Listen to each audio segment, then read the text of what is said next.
So the average advisor that's at 200 million or so to 250 million is coming up into a barrier. Some of them want to move on to the billion because it sounds awesome. Some of them want to just double and get to the 500 million because that sounds great. But the reality is that if they've been building a business up to that stage, working with clients with an average size of like 2 to 250,000 or maybe even 500,000, you think about the numbers that's going to take to then double just the sheer volume of households you're working with. So obviously that's typically why the industry, as you grow, you ratchet up in client size. But as you do that, you have to gain a specialty in serving those people. They have a different set of needs. They have a different set of problems to overcome. And they need a consultant that has an expertise in dealing with that. And so that's what I mean by a change in brand. You have to become that wealth advisor as opposed to investment advisor, so to speak.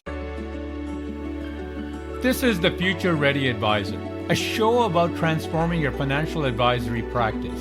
I'm your host, Sam Sivarajan, a wealth management consultant, behavioral scientist, and keynote speaker. In this podcast, I dive deep into the real challenges advisors face and bring you insightful conversations with top industry experts.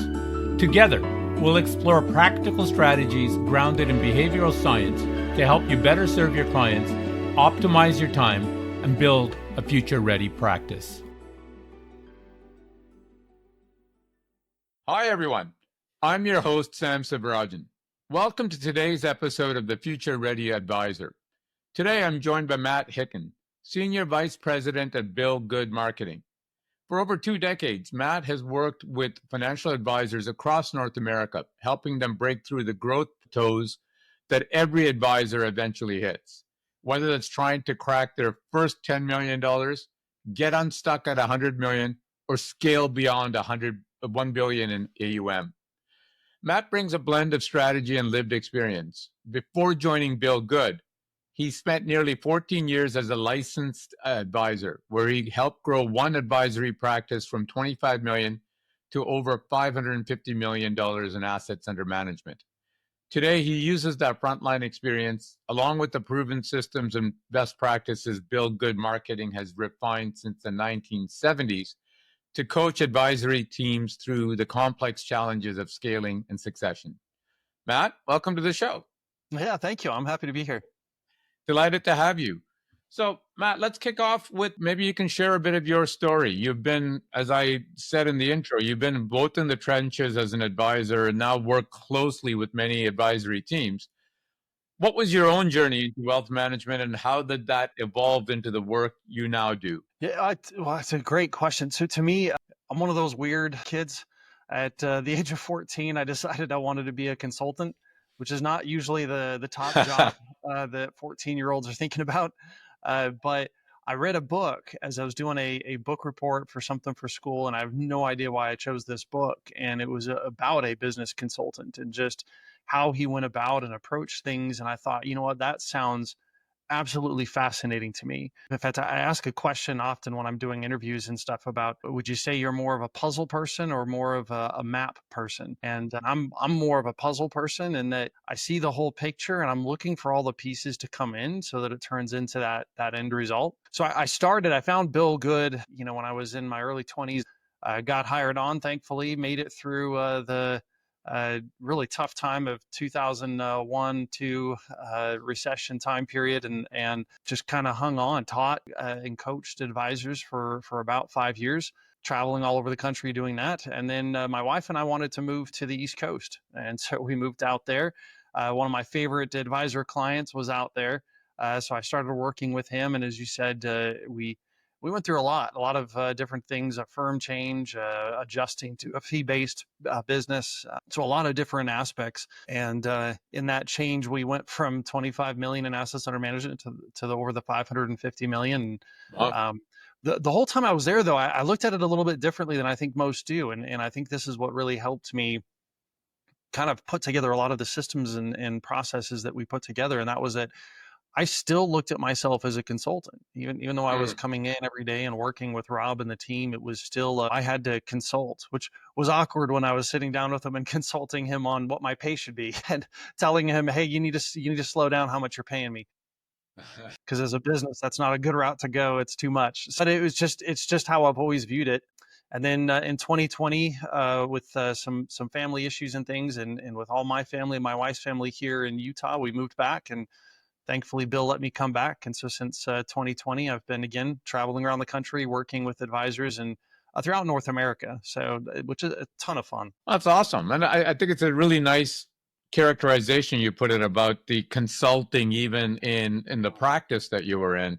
It is a different characterization, but to me, it's one that makes sense. I mean, to some extent, we're all consulting as an advisor. You're consulting your client, right? You're providing them solutions. You're trying to diagnose the problem. You're providing solutions. It just so happens that most of them are financial solutions or financial products, but there's still a problem-solving element to it, isn't it? Totally. Now, you've helped advisors scale through some major growth milestones, from everything from $10 million to even $1 billion of AUM.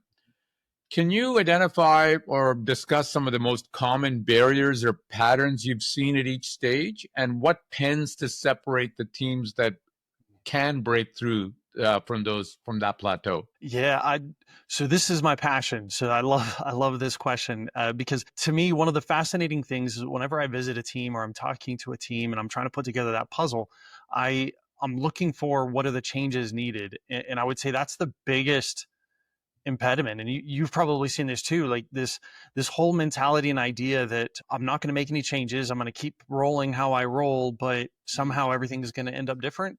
And that's probably one of the bigger ones, is the lack of change and some of the big changes that are necessary typically at some of the various stages. How are we communicating, how are we getting out there to our market? At first, before that first 10 million, it's a lot of hoofing it, a lot of talking to family and friends, and trying to get into networks and stuff. But then after that, you've got to get out there. You've got to have a lot of communication going on, and sometimes it's a balance between those expensive kind of methods like seminars and workshops, or the less expensive methods of just finding people online and sending out connection requests. But either way, you have to have a change in communication. And then number two is a change in team. Often what I see is there's this, in fact, I talked to an advisor the other day that was fascinating. He had this mentality that because other advisors in his office were doing the same amount of business as him, but without a full-time assistant, then why would he warrant a full assistant? But in unpacking it, we realized, no, he's providing quite a bit more service, quite a bit more options and offers to his clients than the average advisor, in which case, obviously, he needs some help. So there's a look at that too. So team is a second big piece. And then finally, the third big piece is a big shift in brand, and not a change in who you are as a financial advisor, but a change in branding. And that's because as you scale, I like to show advisors this thing. So the average advisor that's at 200 million or so to 250 million is coming up into a barrier. Some of them want to move on to the billion because it sounds awesome. Some of them want to just double and get to the 500 million because that sounds great. But the reality is that if they've been building a business up to that stage, working with clients with an average size of like 2 to 250,000 or maybe even 500,000, you think about the numbers that's going to take to then double just a sheer volume of households you're working with. So obviously that's typically why the industry, as you grow, you ratchet up in client size. But as you do that, you have to gain a specialty in serving those people. They have a different set of needs. They have a different set of problems to overcome. And they need a consultant that has an expertise in dealing with that. And so that's what I mean by a change in brand. You have to become that wealth advisor as opposed to investment advisor, so to speak. So, and some people are not willing to do that.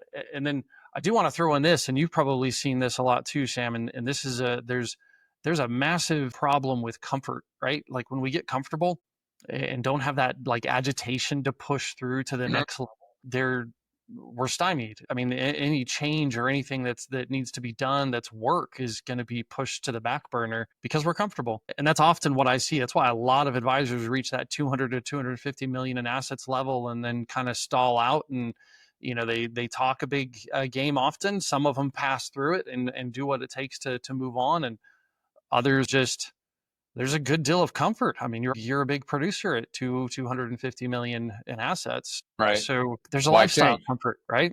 Yeah. No, I think, there's some great points that you made, Matt. Like, I think this whole idea that there's a level of discomfort that you have to be willing to enjoy, right? Or accommodate, to go from, it's a transition state, right? There's always a transition state. And as you're talking about this idea that you need to change, whether it's your team, whether it's your brand, whether it's your approach, it reminds me there's a book, it's a leadership book written by a leadership coach called What Got You Here Isn't Won't Get You There, right? This Yeah. idea that you have to kind of reevaluate. And that is, in many cases, are for all of us, whether it's on a personal or professional or practice level, it's the thing that holds us back because we rightfully are proud of the work and effort that got us to where we are. But if we want to make that change, if we want to make that step change, whatever it is, whether at the gym or whether at work or whether in building a business, you have to really sit there and objectively assess that to go to that next level, what is the skill differential or the brand differential or the resource differential that you need? And are you prepared to make it? And look, you might not be, but it's better to have that honest assessment and then decide explicitly whether you're going to make that journey or not, right? Rather than fooling yourself. Yeah. No, 100% agree. I think it's one of those things that, and honestly, like as you were talking, one of the things that came to my mind is there is this internal confidence that's necessary, right, to go through change. I think you have to be completely comfortable with who you actually are, as opposed to what you're doing. And there is this level, if you're comfortable with who you are and the services you provide and the skill set you bring to this, and at the fundamental level, then it becomes easier to just make additions or subtractions based upon what's necessary to achieve that next level, because you never change who you are. Right. That's what is drawing people in. No, I think bang on. I mean, I think one of the things that we've often talk about in the business, and I think it's something you often talk about, is how important systems are, not just for efficiency, which is a kind of maintaining kind of mindset, but even for growth. Yeah. Can you share an example of a system that perhaps many advisory teams either overlook or underuse? Yeah. So, and I'm going to say this, and I have some listeners say, no, I don't need to listen to this part. I've got it. But it's referrals. The average advisor often grows through referrals and is achieving some good business through gaining referrals. But when I look at what we actually should expect through referrals and what could happen with the proper systems, most advisors are woefully below what they deserve as far as referrals go. And that's because what we see with the proper systems is the average advisor is getting at least 15% of their client households to give them at least one referral per year. So just thinking numbers, and I'll keep things simple for me. If you have 100 households you're working with, you should be getting 15 referrals a year. So if the average advisor is dealing with 150 to 200 households, we're living quite a bit below what we're looking for, because the average advisory business is not growing that fast. They're getting 2 to 3% of their growth. Well, they're growing by 7 to 8% average per year, and 2 to 4% of that is coming from referrals, in which case we're living well below what you could possibly get. But the thing is that being out there and doing a good job is the foundational aspect. It's kind of like the default necessity in order to get referrals. But it is a system of communication that's necessary in order to make sure that you achieve that 15%. And then if you want to add in introductions, which is kind of the next level up of a referral, you should be getting 20 to 24% of your client households giving you at least one either referral introduction per year. So can we break that down a bit, Matt? Because I think this is interesting. So I take your point that there is a massive delta between what you can reasonably expect and perhaps what most advisors are getting. So what is that? What's the reason for it? They're not asking for the referrals. They're not following through on the referrals. They're not closing the referrals. All of the above? Yeah, it's all of the above. So to me, maybe the best place to start actually is, I was reading a stat actually this morning. The latest number is that 72% of investors who leave their advisor claim the biggest reason is for poor communication, or the advisor not understanding them clearly based upon that communication. So to me, it's a system of helping clients understand what you do, who you best serve, and then doing a great job for them so that they become raving fans. And then all I have to do is let the client know who I'm looking for, who they essentially should be looking for that would work with me, and then promote. And then for many of them, so I think the statistic was 54% of investors would be willing to refer their advisor, which is a fascinating stat, since 94% are satisfied to very satisfied with their advisor. Wow. But 54% would be willing to refer, but there's just something, there's some sort of impediment. And I would say at least half of those, it's because they're maybe shy, introverted. They're just not going to go out there. They're not going to be the one to say, hey, go see my advisor. But of those that are, which is why we get the 20 to 24% number, some of them just need an opportunity. They need to know what to say. They need to have an easy up, right? So as far as how can I introduce somebody to my advisor? Mm-hmm. So I think the advisors are not enough advisors are providing that right communication. They're not providing enough of that personalized communication and help, and then helping the client understand how to be an advocate. No, I think those are great points. And maybe I can share one of my own experiences in working with advisors. I think asking for a referral, even if the client is willing, I think you're asking them to do work, to sit there and think, who might be a good candidate for Matt. If instead you say, hey, Mr. Client, Mrs. Client, we did some really good work together on your estate planning, et cetera, and I think we got that into a good place, and I'm very happy that we're there. Do you know anybody from your golf club, et cetera, that might be needing similar kind of work on their estate? I mean, what's your thought? Like being that specific to kind of narrow down so that the client isn't having to sit there and rack their brains as to who might be an appropriate person to refer. If you make that work easier for them, should that increase the likelihood that you're going to get more referrals? Oh, 100%. And that's what we say. So Bill Good, the founder of the company I work at, he taught me very early on that when we ask for a referral explicitly, hey, who do you know that I need to be working with? And I, sit there and, almost turn on the lamp up above their head and say, give me a name. You'll get names, but what you will not get is referrals. A referral is a name volunteered. And then even better is I want a referral that's qualified. And so I would even take one step further. So to me, there's 3 steps to giving a great referral promotion. And the very first one is tell them who to look for. And it's got to be something they're actually going to see. So I've heard some advisors, and it's okay, right? If there's a good, better, best, this is good. They say, well, if you know of anyone else that could benefit from using a financial plan like we've provided you, please send them our way. Cool. But literally nobody's at a party saying, man, I wish I could get a financial plan. And so the client's never going to hear that. They may see some people, if they're a high level of advocacy for you or a raving fan, then yeah, sure, they might push that out there and be a billboard for you.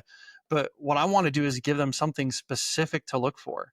And I might even say something like to your estate planning, say, hey, you know what? Some of the biggest mistakes I see in estate planning occur within a year of retirement. So if you come across any friends or family members that are really coming close or about to retire or have retired recently, can you get them to me so that we can help them overcome those mistakes? So you'll see in that kind of promotion that I gave all 3. So the first one is something specific that I'm actually going to see. Another one might be, a lot of people when they're going through a career change, they neglect some of the biggest changes that need to occur in their financial plan.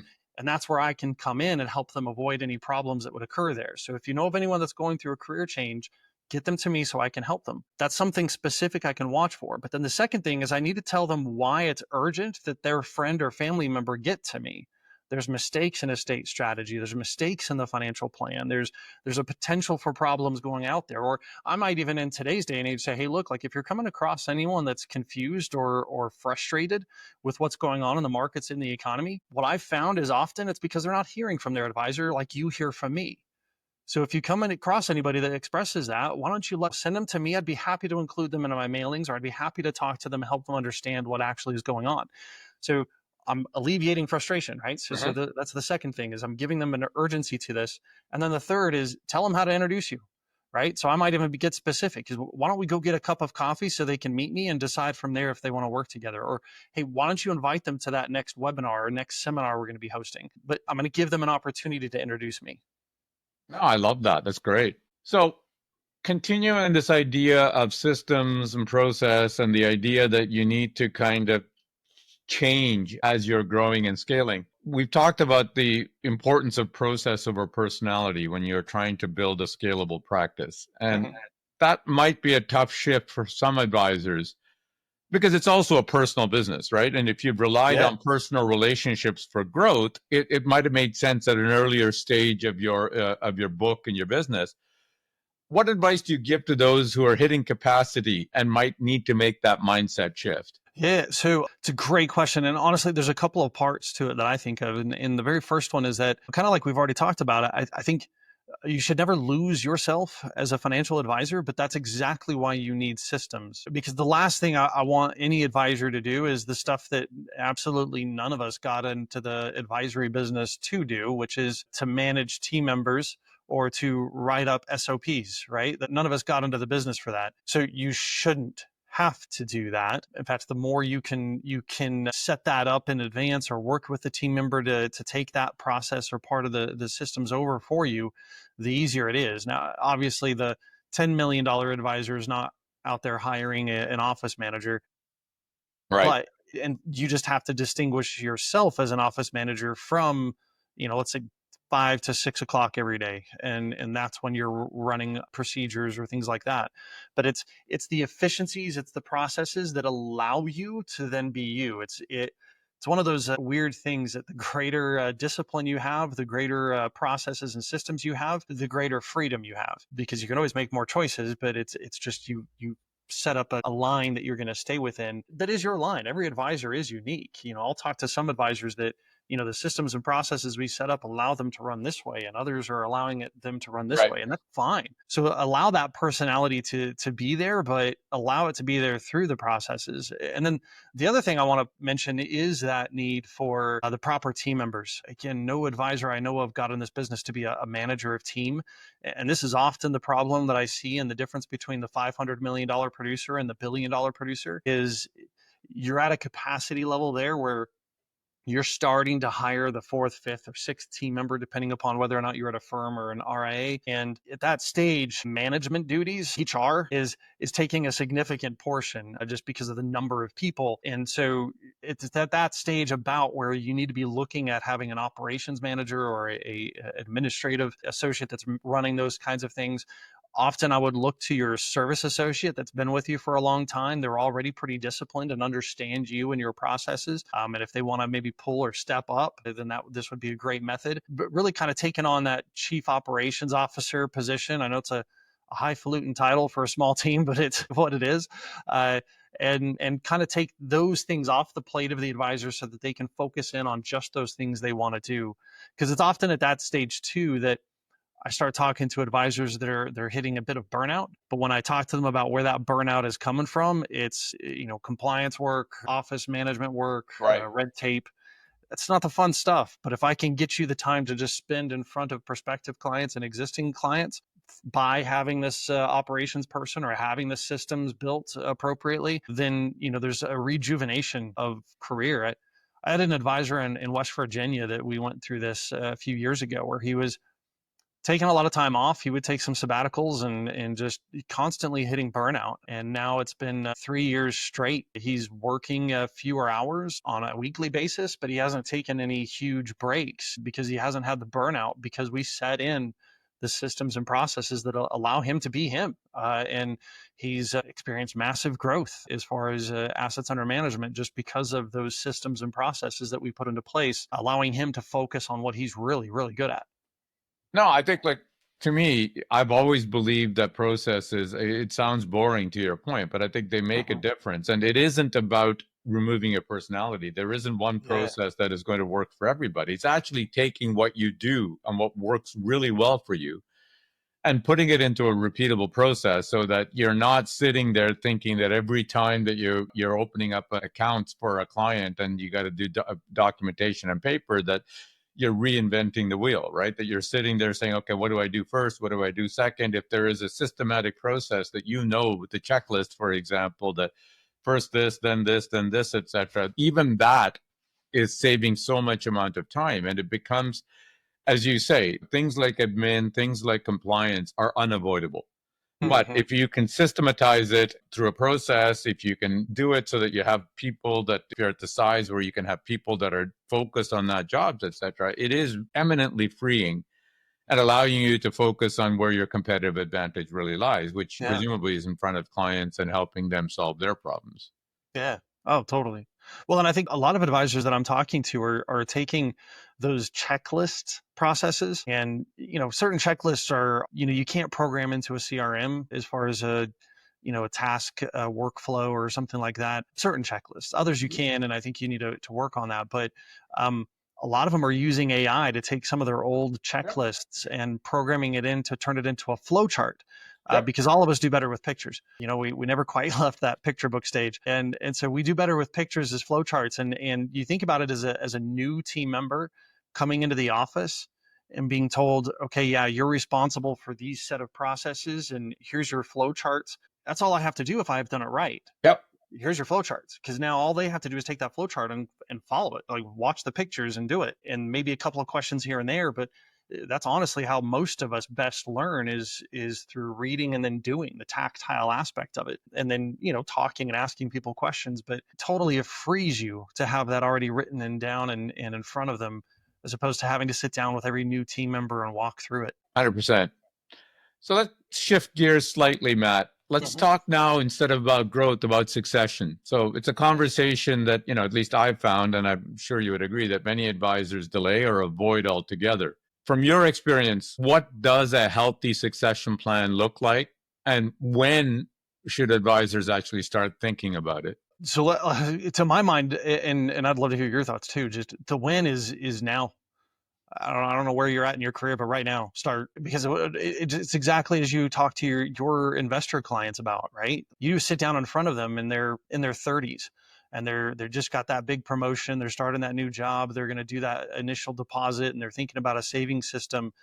What are you talking to them about? You're not talking about next year. You're talking about their retirement plans. Like, well, what's their estate strategy? Like that's what you're focused on, but they're in their 30s. It should be the same for you. If you're in your 30s, 40s as a financial advisor and you're like, Matt, I've got 30 years in me in this business and this is awesome. Great. I love that. What's the end result? What does your succession strategy look like? What does your financial plan look like? And not just the financial plan, because I think most financial advisors, do a decent job of looking at their own financial plan, but what does that life look like to you? This is where a lot of the miss is.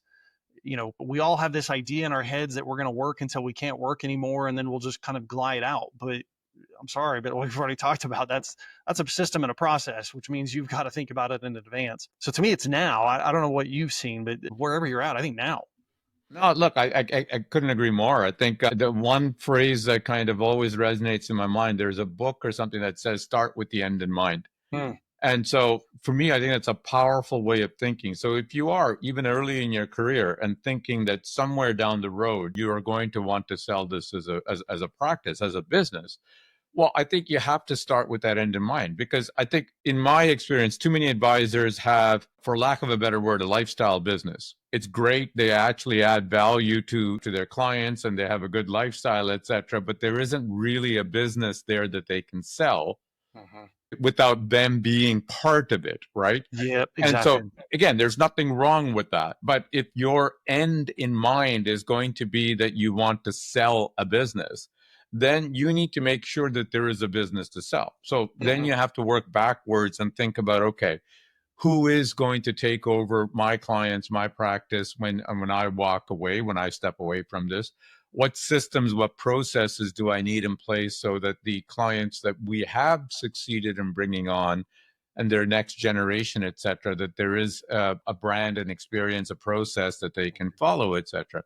Again, it's a lot like what you said, like a lot of what the advisors that are listening here would advise their clients to do. If you're a business owner client and you're looking to sell, what is the person buying? They're buying a business. They're not buying, a collection of assets, right? They're buying a business that is going to be functioning even post-sale.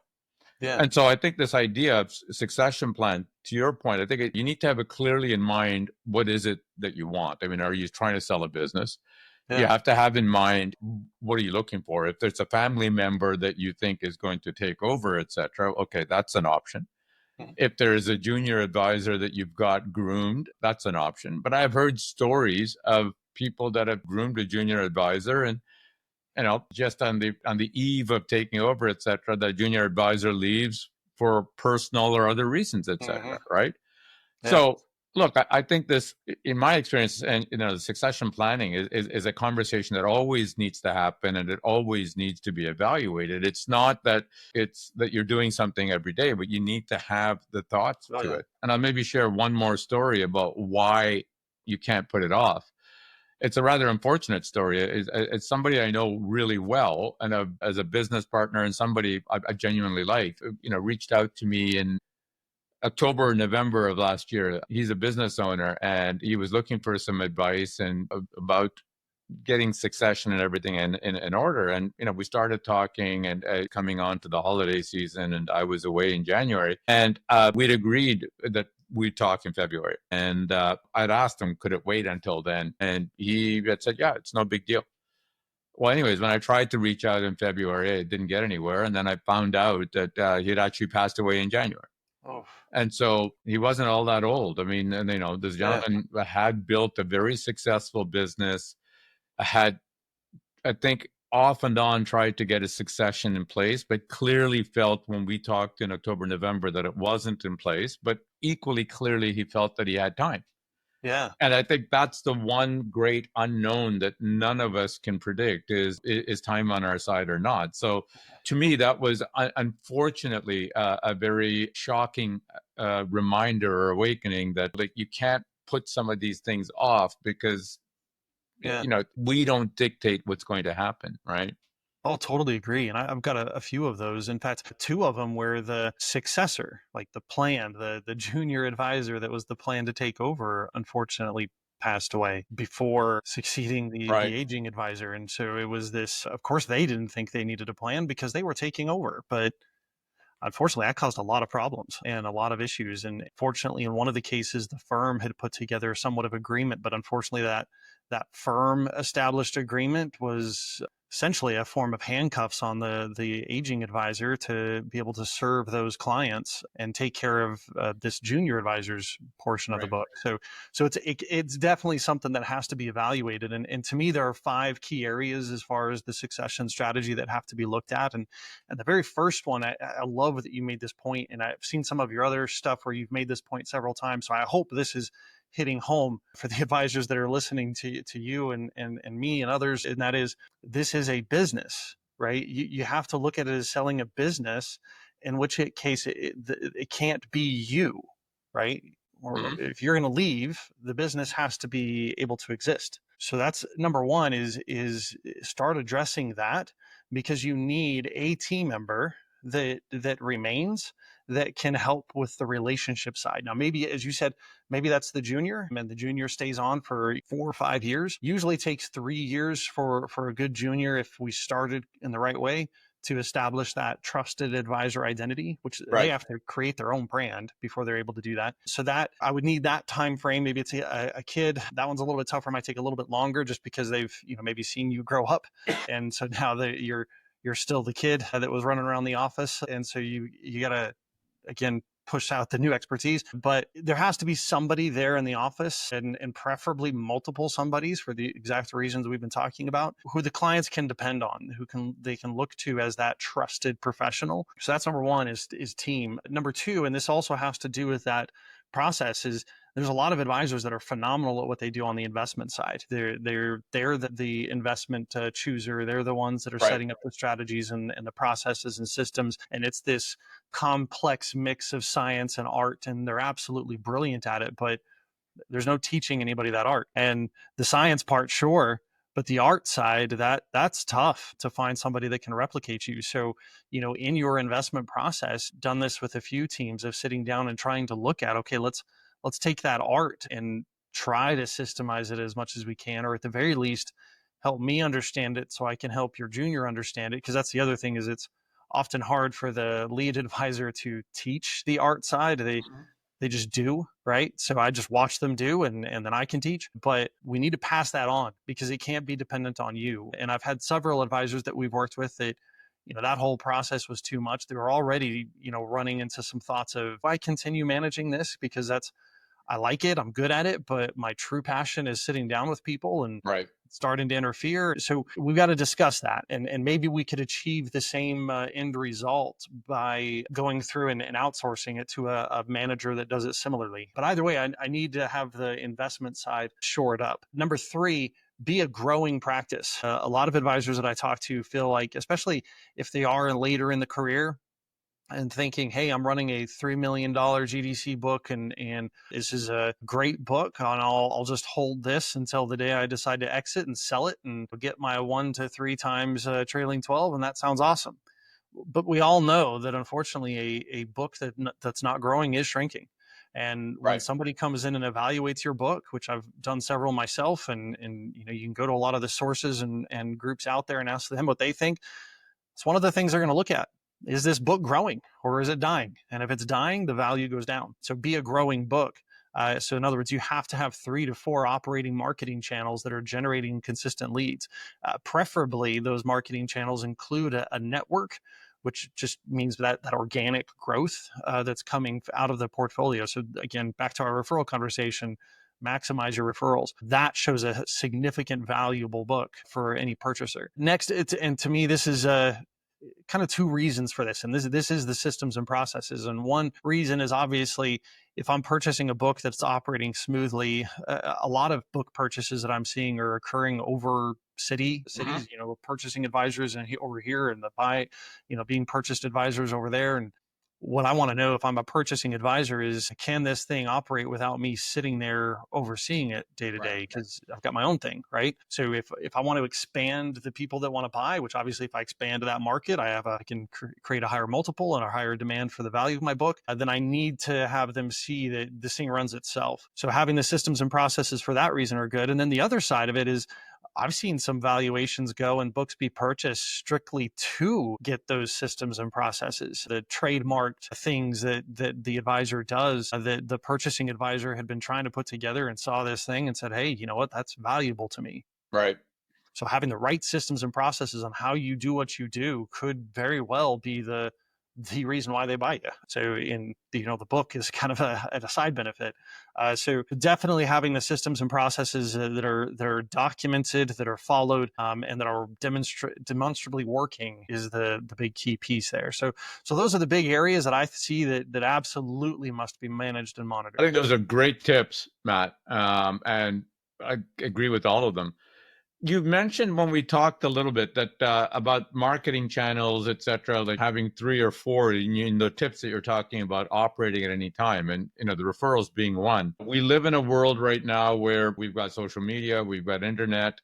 Can you talk a little bit about some of the channels that you're seeing being well used and maybe some that you see as being perhaps underutilized in your work? Totally. So one that I'm most excited about right now, just because I'm seeing several do really well with it, and especially in the high net worth realm, is with seminars and workshops. I still hear from some advisors that, hey, that doesn't work. I work with high net worth clients or mass affluent clients, and so I'm not. Seminars are more for the plate lickers and the mass folks, and it's not true. Ran a seminar with an advisor in Las Vegas where just had a conversation with him yesterday, and he's going to be closing an $18 million account out of that seminar. So it's definitely possible. But where the key is what are you talking about? If you're still doing the same old tired Social Security maximization seminar, you're not getting that ultra high net worth individual or high net worth individual. Right. But if you're doing a custom presentation on your unique solutions for your target market and looking at exactly what are the problems they are trying to solve that you can solve, and you're giving a presentation on that, then seminars are a phenomenal form of marketing, because you're getting them in a room to see you for an hour to establish your trusted advisor identity. So the numbers we see is you should be getting 50 to 60% of those attendees to schedule an appointment with you. And of those, you should be closing 60 to 70%. And if you're not at those levels, one of the things that I do is I go into offices, I'll work with advisors on creating the presentation, the invitation, working with outsourced prospecting marketing methods in order to get the invitations out. and then come into the office, work with you on your presentation, walk through it with you several times, and then I'll watch you give the presentation live in a seminar and help you give feedback and know how to run the event, because the presentation is a big piece, but at least 50% of it is what you're doing around that Right. presentation. So that's one that I think a lot of people are taking advantage of, but there's things we could dial in to get those numbers I'm talking about. And then the one that I think people are trying too much, and this might get some people upset with me, but is digital marketing. Now, I want to separate digital marketing from digital branding, right? It's a very different thing. You Right. have to do branding. You have to have presence. You have to be found, and you have to look good, which is what we've always said. But the digital marketing side, where I'm doing ads, I'm doing the automated connections and all that stuff on social media. So my experience in working with teams that are both doing it extremely well and not, is that there's three things that are absolute must for digital marketing to work, and that is that you have to have the right message, it has to be given to the right people, and it has to be the right timing. And so it's one of those things that those things change constantly. I had a team that was getting 6-7 great leads out of their digital marketing every single month. And then they had a back office clearing firm change. And so they had to take the ads down, get reapproval, put it back up with a slightly different logo. Nothing. Crickets. Same message, same everything else. I don't think the logo is what turned people off. It just different timing. And so it's one of those things you have to be consistently doing it. And it also tends to take 6 months to get it geared up, to get those dialed in. So if you think about it, and you're spending, $3,000 to $10,000 per month, which is about the average spend on a good digital marketing campaign for 6 months, couldn't I have run 2 seminars and gotten just as many new clients? Yep. So I lean that way. But if an advisor is dead set on digital marketing, we can talk about it. But I just, that's one of those that I think everybody wants to do it because it sounds simple and easy, but it's not. It's something you got to get. No, I love that. And I think you're absolutely right. I think, like, look, digital marketing sounds easy. It sounds sexy, sounds like, very innovative, et cetera. But I think to your point, there's a lot of moving pieces there, and that you have to get them right. And they don't, just because you get it right last month doesn't mean you're going to get it right this month, right? Exactly. And I totally agree with your point that digital branding, to me, is a no-brainer. It's a must-have in these days and world, because, just look at ourselves. Like, anything that I need to do, or what, if the first thing I do is I go online to see, who that person is, or what they are doing, and what they're about, et cetera. So I think we need a digital presence.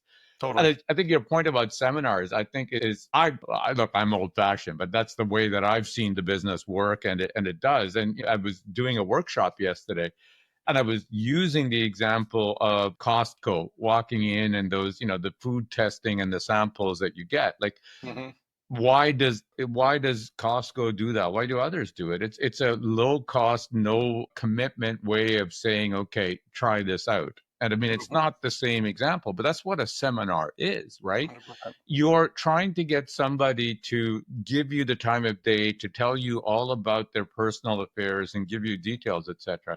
Well, you need to earn that right. And, in my experience, what we used to do running an ultra high net worth business is we did do those seminars, because it was a way for demonstrating that who we are, and that we understood that our value proposition is something that was going to resonate with this target client. And so they could see who we are, what we did, how we did it. And in the process, there is this social proof that they get from seeing others in that room that's saying, oh, well, if these people are here, then this person must be good, right? Yeah. No, I get it. And that's an excellent point. I love that example of Costco. That's brilliant.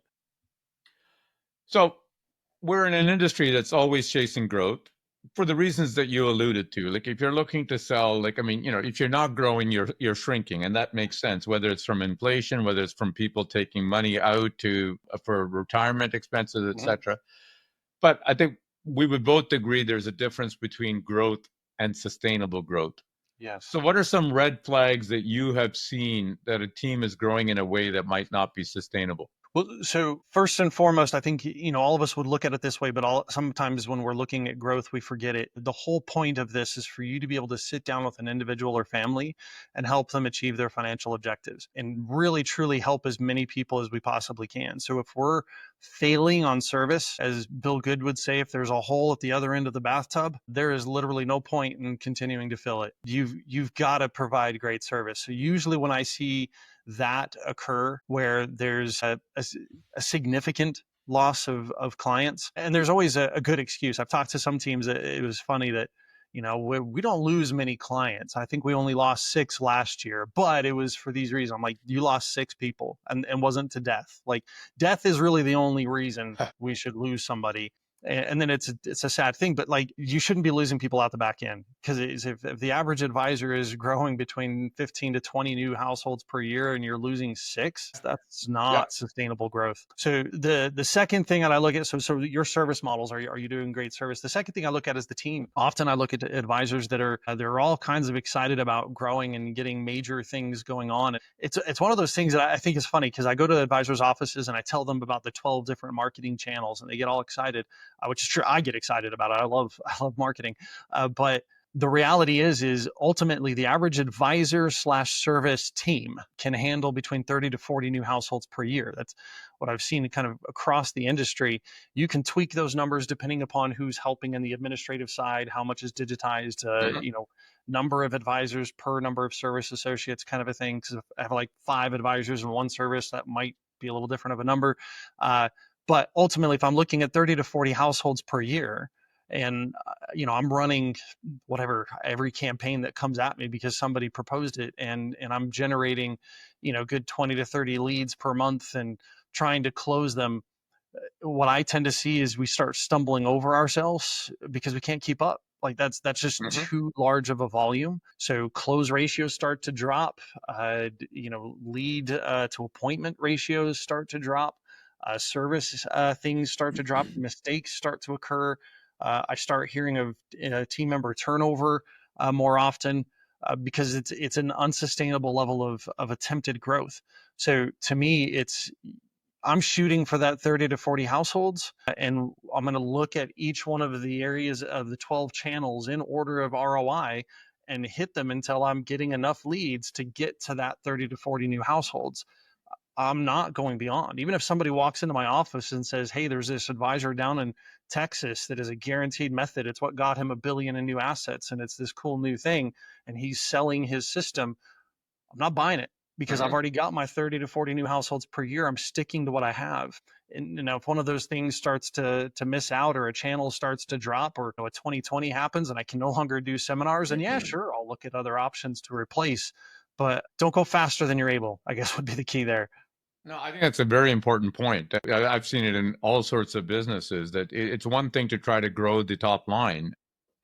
Not that that's easy, but it's one thing to grow it. But if you're not thinking about growing all the systems that support that top line, I think you might be in trouble, right? And if you've done it right, and if it is actually a scalable business, because you're doubling sales doesn't mean you have to double all your fixed costs, but you still have to see that your infrastructure can handle it, right? And if you can't, it's actually going to become worse, because what you're doubling is on the sales side is going to mean that you're actually affecting your brand, you're affecting your reputation, affecting your people's ability, like the burnout of your people, etc. So I think it's a very good piece of advice, that growth is good, but it has to be at a pace that you can sustain over the long term, right? Yeah.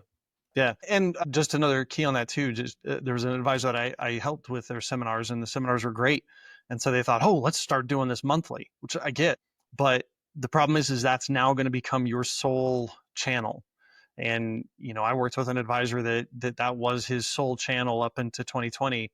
And when 2020 happened and suddenly we can't get together for seminars, he had no other method of lead generation. And it took him 2.5 years and, half a year of work with me to start generating leads again. So you have to have multiple channels. Don't rely on just one.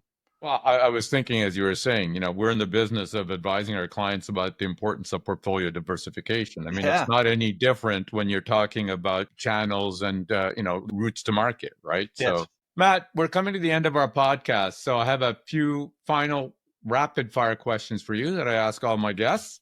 Yeah. So, number 1, professionally, what is the most important lesson you've learned over the years? Oh, cool. It's like asking me my favorite movie. You know what? Just because we've said it already in this broadcast, stay true to who you are. That's your brand. Stick to it. Very good advice. Number 2, what is one practical tip you would offer listeners keen on applying your insights? So take it piece at a time. I tend to, speak fast and lay out a whole lot of stuff. Pick one, do it, and then come back and listen again, and we can do another one. Awesome. Matt, this has been a great discussion. Very, very insightful, and I'm sure the audience will find it the same. If listeners want to learn more about you or find your work, where do they go? So if you go to billgoodmarketing.com, it's all one word, and BILLGOOD marketing.com, you'll see I'm unfortunately plastered all over there. So you'll be able to find me. I teach a course, I do consultations, all that information is on that website. Perfect. Matt, thank you for joining us today on the Future Ready Advisor. Awesome. Thank you very much.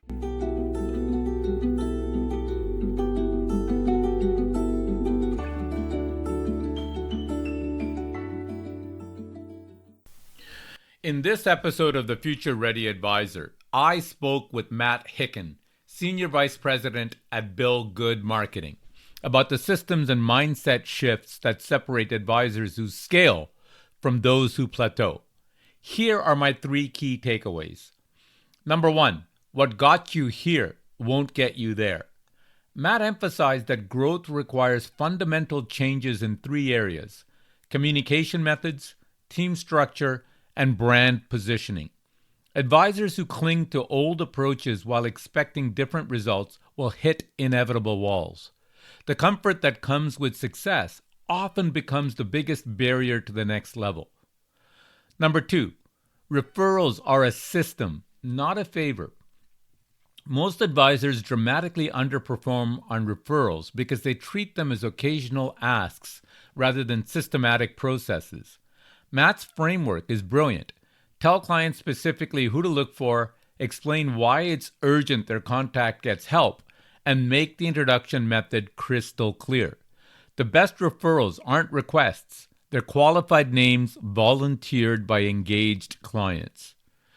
Number 3, build a business, not a practice. Whether you're planning succession in 30 years or in 3 years, start now by creating systems that work without you. Matt's point hit home.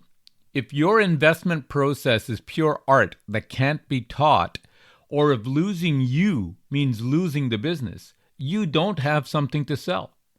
The most valuable practices operate smoothly, grow consistently, and could theoretically run without the founder walking in through the door. Matt reminded us that sustainable growth isn't about doing more.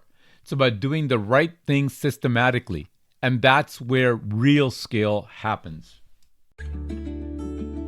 You've been listening to the Future Ready Advisor. If you enjoyed the show, please leave a review on Apple Podcasts or a rating on Spotify, or share your feedback wherever you listen. Be sure to follow the podcast so you never miss an episode. For more insights on how to keep your practice future ready, visit www.samsivarajan.com. You can find the link on the show notes. There you'll find free tools and resources, along with exclusive bonus content from these podcasts. Thanks for tuning in, and I look forward to sharing more strategies with you in the next episode.